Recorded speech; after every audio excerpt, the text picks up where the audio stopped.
வாழ்க வளமுடன். திருமந்திரம் முதல் தந்திரம் 7வது தலைப்பு மாற்றான் மனையை நாடாதிருத்தல். இதை மேம்போக்கான பார்வையில நாம எடுத்துக்கிட்டோம்னா, புறத்துல மற்றவர்களுடைய மனைவியை விரும்புறது அப்படின்றது தவறான செயல், அது நம்ம பண்ணக்கூடாது அப்படின்றது போல நாம எடுத்துக்கலாம். பட் திருமந்திரத்தை கொஞ்சம் ஆராய்ஞ்சு எடுத்துக்கணும். திருமந்திரமாலை என்னும் திருமந்திரம் அப்படிங்கிறது நம்மகிட்ட இருக்கக்கூடிய இடக்கலை பிங்கலை அப்படின்ற இரு மூச்சுகளை இணைச்சு அதை மாலையா மாத்திக்கக்கூடிய தன்மையில சுழுமுனையின் இயக்கத்தை நீடிக்க வைக்கக்கூடிய ஒரு வாழ்க்கை முறையை கொடுக்கக்கூடிய நுட்பங்களை உள்ளடக்கியது. ஸோ அப்படி இருக்கும்போது மனித நிலை அப்படின்றது அடுத்த பரிணாமத்துக்கு போகும், சித்த நிலைக்கு போகும், மகான்கள் நிலைக்கு போகும், அறிவின் வளர்ச்சி மற்றும் அமைதியை நோக்கி நகரும் அப்படின்றதுக்காக கொடுக்கப்பட்டது. ஸோ இங்கே ஆணுன்னு எடுத்துக்கிட்டாலும் பெண்ணுன்னு எடுத்துக்கிட்டாலும், ஆண் அப்படின்றத அறிவா எடுத்துக்கணும், பெண் அப்படின்றத நம்மளுடைய மனோசக்தி அப்படின்ற ஒரு விஷயத்துல தான் எடுத்துக்கணும். ஸோ இடக்கலை பிங்கலை அப்படின்ற நிலையில தான் நமக்கு இது எல்லாத்தையுமே கொடுக்கப்பட்டிருக்கு. ஸோ இங்கே மாற்றான் மனைவி அப்படிங்கிறது எதுனா, மனைவி அப்படின்ற ஒரு அர்த்தத்தை தமிழ் இலக்கணத்தில் எடுத்துக்கிட்டிங்கன்னா நாயகிம்பாங்க. நாயகனுடைய ஒரு துணையால் நாயகி. அறிவின் துணை அப்படிங்கிறது அதுக்கு ஆற்றல் கொடுக்கக்கூடிய இந்த மனோசக்தி, உயிர் சக்தி அப்படின்ற ஒரு நிலை தான்.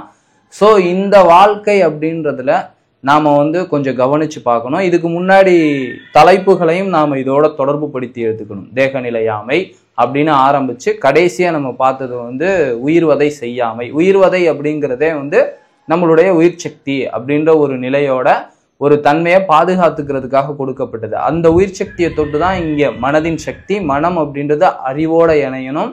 இந்த உயிர் சக்தியானது, இந்த உயிரானது போகுது அப்படின்னா எங்க போகுது? அவஸ்தைக்கு போகுதா, இல்ல அமைதியின் நிறைவை நோக்கி நகருதா அப்படின்றத தொட்டு இதுவரைக்கும் பாடல்கள் பார்த்துட்டு வந்தோம். ஸோ அப்படி இந்த உயிர் சக்தியானது அறிவா பரிணமிச்சு அந்த அறிவின் முழுமை அப்படின்றது அமைதியின் நிறைவா மாறணும் அப்படின்னா நம்ம கிட்ட இருக்கக்கூடிய உயிர் சக்தியானது விரயமாக கூடாது. அப்ப இந்த உயிர் சக்தியானது இங்க மனமா ஆகி புறத்துல ஓடிடுச்சு அப்படின்னா இங்க காமம், மோகம் அப்படின்ற சில விஷயங்கள்ல சிக்கிக்கும். ஏன்னா நம்மளுடைய வாழ்க்கைய ஒரு ஆராய்ச்சிக்கு எடுத்துக்கோங்க.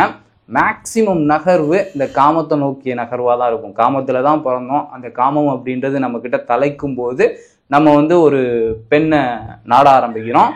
அதுக்காக நம்மளுடைய வாழ்க்கையில பொன், பொருள் இது எல்லாமே தேவைப்படுது. ஸோ அதை ஈட்டுறதுக்காக வாழ்க்கை நகருது. அதுக்குள்ள அதை அடைஞ்சு அது மூலமா வந்த உறவுகளோட பாசங்கள் பின்னி பிணைஞ்சு இறுதியில இறப்ப நோக்கி நகர்ற வரைக்கும் இதே ஒரு சர்க்கிள்குள்ளதான் இருக்கு. ஆக இந்த காமம் அப்படின்ற ஒண்ணுதான் இந்த உயிரின் உயர்வு. அது எங்க போய் இணையணுமா அங்க இணையாம இங்க இந்த பிறப்பிறப்பு அப்படின்ற சக்கரத்துக்குள்ள சிக்க வச்சுக்கிட்டு இருக்கு. மனைவி அப்படின்றது நம்மளுடைய உயிர் சக்தியின் படற்கை நிலையான மனதின் தன்மை. அது புறத்துல ஓடக்கூடாது.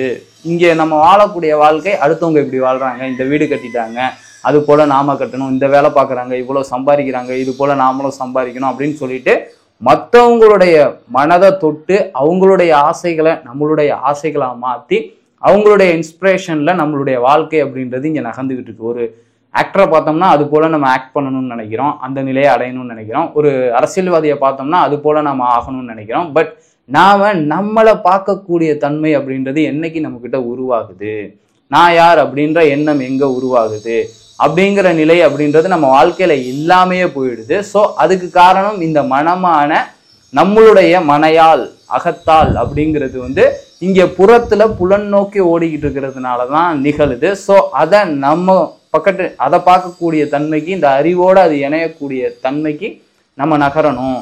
இந்த புலனறிவு அப்படிங்கிற நிலையிலிருந்து உள்ளுக்குள்ள இருக்கக்கூடிய உண்மை நிலையான ஒரு அறிவானது நம்மகிட்ட இருக்கக்கூடிய அகத்தோட இணைஞ்சு இந்த அறிவு மனம் அப்படின்றது இணைஞ்சு அமைதி நிலையை நோக்கி நகரணும் அப்படின்றதுக்காக தான் நம்மகிட்ட இதை கொடுத்துருக்காங்க. நம்ம சிம்பிளா பார்த்தோம்னா இடக்கலை அப்படிங்கிறது மனோசக்தின்னு சொல்லுவோம். ஸோ அதை மனைவின்னு எடுத்துக்கோங்க. பிங்கலை அப்படின்றது உயிர் அறிவு, உடல் இயக்க அறிவு அப்படின்னு சொல்லுவோம். ஸோ அதை அறிவா எடுத்துக்கோங்க. இது ரெண்டும் இணையக்கூடிய நிலை அப்படிங்கிறது தான் நம்ம மனிதனின் பரிணமிக்கக்கூடிய ஒரு தன்மை அப்படின்றதுக்காக கொடுக்கப்பட்ட சித்த நிலைகள்ல நாம இங்கேதான் நாம அதை கம்பேர் பண்ணி பார்த்துக்கணும். ஸோ அந்த தலைப்பை தொட்டு வரக்கூடிய பாடல்களே பார்த்தீங்கன்னா ஆத்தமனையால் அகத்தில் இருக்க அப்படின்னு தான் ஃபர்ஸ்ட் வரி கொடுத்துருப்பாங்க.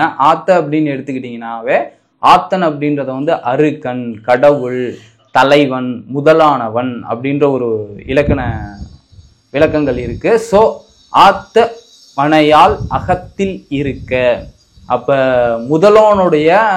முதல்வனாகிய அவனுடைய நாயகியானது இங்க இருக்கு. அந்த பரமாத்மாவோட தன்மை அப்படின்றது இங்க ஜீவாத்மாவா இருக்கு. அந்த ஜீவாத்மாவை தொட்டு தான் இந்த உயிரின் இயக்கத்தை தொட்டு உடல் மன இயக்கங்கள் இங்க இருக்கு. ஸோ அவனா இருக்கக்கூடிய நாம அந்த ஆத்ம அறிவு, உண்மை அறிவு அப்படிங்கிறது இங்க இருக்கக்கூடிய நம்மளுடைய உயிர் சக்தியோட இணைஞ்சு இன்பம் அடையக்கூடிய பேரின்ப நிலையை தொடக்கூடிய ஒரு முனைப்புல நகரணும். அதை விடுத்து இதை நம்மளையே நாம பார்க்காம இங்க வெளியில புறத்துல ஓடுறதுனால இங்க வெளியில இருக்கக்கூடிய எதோட நாம தொடர்பு கொண்டாலும் அது மாற்றான் மனை அப்படிங்கிற ஒரு நிலையில தான் போகும், மனைவி அப்படிங்கிற ஒரு நிலையில தான் போகும்.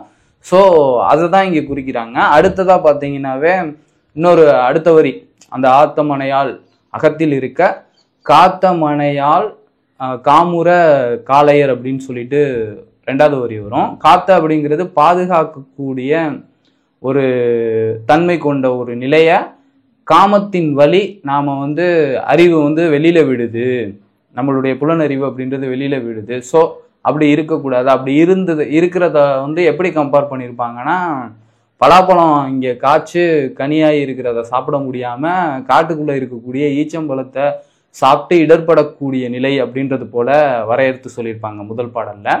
ஸோ இங்க நாம நம்மளுடைய அறிவை கொண்டு நம்ம உடல்ல இருக்கக்கூடிய உயிரின் இயக்கத்தை உணர்ந்து அதோட உறையும் போது கிடைக்கக்கூடிய இன்பமானது பேரின்ப நிலை. அதுதான் உண்மையான அறிவு. தன்னுடைய ஆற்றல் நிலையோட இணைஞ்சு அந்த சிவசக்தி இணைப்பு அப்படின்ற ஒரு நிலையோட ஒரு ஒருங்கிணைக்கக்கூடிய ஒரு தன்மையா இங்க மாறும். அதை விடுத்து இந்த இயக்கத்தை மட்டும் வச்சு இந்த இயக்கம் இங்க வெளியில இருக்கக்கூடிய மற்ற இயக்கங்களோட இணைகிறதுக்கான முயற்சிகள்ல ஈடுபடும் போது நம்ம பலாப்பழம் அப்படிங்கிறதும் ஏன் அங்க சேர்த்துருக்காங்கன்னா, அதுவும் பார்க்கறதுக்கு முள்ளு மாட்டம் தான் தெரியும். பட் அது தூக்கணும் அப்படின்னம்னா கையெல்லாம் குத்தாது. நம்ம ஈஸியா அதை ஹேண்டில் பண்ணி உள்ள இருக்கக்கூடிய பழம் சாப்பிட்டோம் அப்படின்னம்னா ரொம்ப இனிக்கும், சூப்பரா இருக்கும், முக்கணிகள்ல ஒன்றா இருக்கும். ஸோ அதை விடுத்து அதுக்கு நாம ஐயோ இது என்ன வாழ்க்கை அப்படின்னு சொல்லிட்டு இந்த பிரம்மச்சரிய நிலைகளெல்லாம் ஒதுக்கிட்டு நாம நம்மளை பார்க்காம நான் யார் அப்படின்ற ஒரு நிலைகளை அறிந்து கொள்ளாம மனம் அப்படின்றத புலன்கள் வழி விடாம இங்க அறிவோட இணைச்சு அமைதி அடையக்கூடிய நிலையில வைக்கிறதுக்கு பயந்துக்கிட்டு காட்டுக்குள்ள போயிட்டு வெளியில புறத்துல போயிட்டு ஈச்சம்பழம் அப்படின்றத நீங்க அந்த மரத்தை பார்த்தீங்கன்னாவே முள்ளா ஒரு மரம் இருக்கும், ஏறுறதும் கஷ்டம். அதுக்கப்புறம் அதை பறிக்கணும்னா அதை விட ரொம்ப கஷ்டம். அந்த இலைகள்லாம் கூட ஊசி மாட்டம் இருக்கும். நீங்க ஒரு 4 பழத்தை பறிக்கணும்னு நினைச்சா கூட ரத்த காயம் வரும். ஸோ அந்த வழியில நம்ம இடர்படுறது போல இங்க நாமளே நம்மளை பார்த்து இந்த அறிவை இந்த உள்ள இருக்கக்கூடிய உயிரின் இயக்கத்துல இணைச்சு இந்த மனம் வெளியில ஓடாம மனதின் ஆற்றலானது உயிரின் இயக்கத்தோட ஒன்றி உயர் அறிவா பரிணமிக்கக்கூடிய ஒரு தன்மைக்கு நம்மளுடைய வாழ்க்கை இல்லாம வெளியில புறம் நோக்கி சிற்றின்பத்தை நோக்கி நகர்ந்து இடர்படக்கூடிய ஒரு சூழலுக்கு மாறிக்குது அப்படின்றத தான் அந்த முதல் பாடல்களில் சொல்லியிருப்பாங்க. ஸோ அதை படிக்கும்போது எனக்கு இதுதான் புரிஞ்சிச்சு. ஏன்னா இங்க நம்ம எப்பவுமே புறத்துல மட்டும் உள்ள அனுபவத்தை வச்சு எந்த ஒரு விஷயத்தையும் எடுத்துக்க கூடாது. ஏன்னா சித்த நிலை அப்படிங்கிறது நம்மளுடைய சித்த தெளிவுக்காக கொடுக்கப்பட்டது. சித்தர்களோட பாடல்கள் எல்லாத்தையும் நாம நமக்குள்ள பார்க்க கத்துக்கணும். ஏன்னா ஒரு ஆண் பெண் அப்படின்ற இணைப்புல தான் இங்க ஆணா இருந்தாலும் சரி ஒரு பெண்ணா இருந்தாலும் சரி உருவாக்கியிருக்காங்க. அவங்களுக்குள்ள அந்த இரு தன்மை இருக்கு, இரு மூச்சு காற்றை தொட்டு. ஸோ அதை இணைச்சிட்டோம் அப்படின்னம்னா அவங்களுடைய வாழ்க்கை அப்படின்றது ஒரு உன்னதத்தை நோக்கி நகரும் அப்படிங்கிறது தான் சித்தர்களோட கூற்று. அதை மீன் பண்ணி தான் அவங்க பாடல்கள் கொடுத்துருப்பாங்க. ஸோ அதை பார்த்து அதன் அடிப்படையில் நான் எடுத்துக்கிட்ட விளக்கம் தான் இது. இதை பற்றின கருத்துக்களை நீங்கள் கமெண்ட்டில் பதிவு செஞ்சுட்டு போங்க. இதே போல் தொடர்ச்சியாக இருக்கக்கூடிய பாடல்கள் வேணும்னாலும் அதையும் சொல்லுங்கள், கண்டிப்பாக கொடுக்கறதுக்கு முயற்சி செய்கிறேன். அடுத்த வீடியோவில் பார்க்கலாம். வாழ்க வையகம், வாழ்க வையகம், வாழ்க வளமுடன், குருவே துணை, குரு வாழ்க.